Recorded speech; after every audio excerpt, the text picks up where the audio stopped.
BRS నాయకుల అనుచిత వ్యాఖ్యలపై బెల్లంపల్లి కాంగ్రెస్ నాయకులు తీవ్రస్థాయిలో మండిపడ్డారు. మాజీ మంత్రి ప్రశాంత్ రెడ్డి, మాజీ ఎమ్మెల్సీ పురాణం సతీష్ కాంగ్రెస్ పార్టీ శ్రేణులపై చేసిన అనుచిత వ్యాఖ్యలపై తీవ్రంగా మండిపడ్డారు.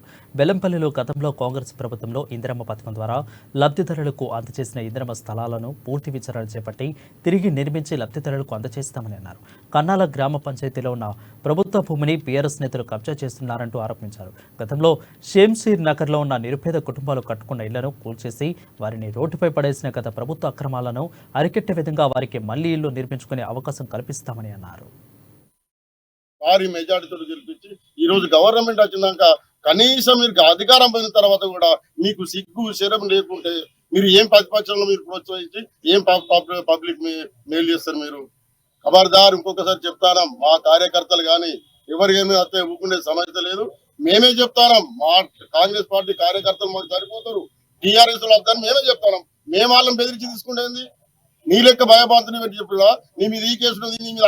బీఆర్ఎస్ కార్యకర్తల సమావేశానికి మరి వచ్చి పురాణ సతీష్ మాజీ ఎమ్మెల్సీ గారు వచ్చి కాంగ్రెస్ పార్టీని తొక్కుతాము చేస్తాము అని చెప్పి పెద్ద పగడబాలు పలికిండు.